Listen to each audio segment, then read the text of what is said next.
So in this video, I want to talk about the main concept behind elasticity, whether it be income elasticity of demand, as here, or price elasticity of demand. It's the concept of proportionate change or proportionality. So I've got a couple of figures here. We're just assuming that somebody is earning €100 a day and they've had a wage increase of €50 a day, so they're now earning €150 a day.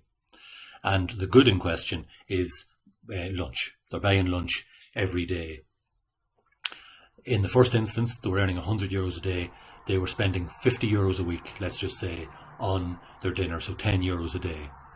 With this increase that they've got, so from 100 to 150, they're now spending twice as much on dinner. So whatever they're buying there, a bigger dinner, a dessert and coffee now to go with it. So now that's €20 a day.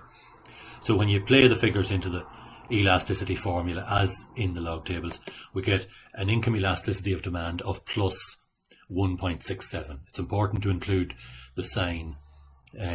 Excel doesn't normally do that except when it's a negative. So if it was price elasticity of demand, it would show you that for a normal good minus 1.67. But for the purposes of the exam, it's important to include that plus sign, plus 1.67.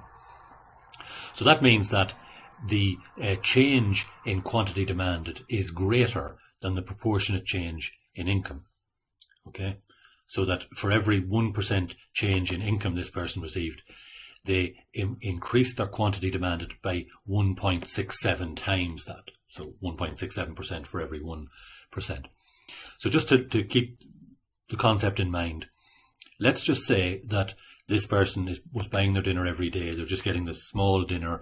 Now they're getting a bigger dinner and a dessert, bringing it up to €100 a week. But instead of an increase of 100 to 150, let's just say they only got an increase up to €125 a day.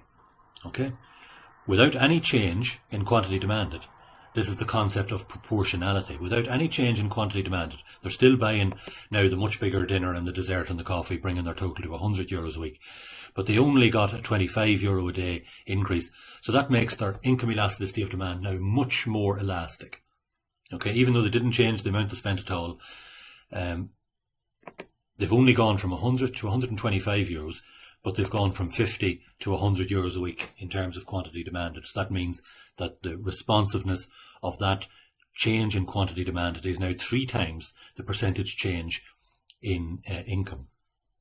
To go the other way, let's just assume then that the person was earning €100, went up to €125, and they had been spending €50 a week on their lunch, and they decided they're just going to have their lunch and a cup of coffee. That's the only addition that they will make. So let's, just for sake of handiness, that will bring it up to €60 a week. Okay, so we can see now that as the income now hasn't changed, okay, the income didn't change, it was 100 to 125, but we decided to change the amount of money that this person spent on their dinner. So it just went from 50 to €60.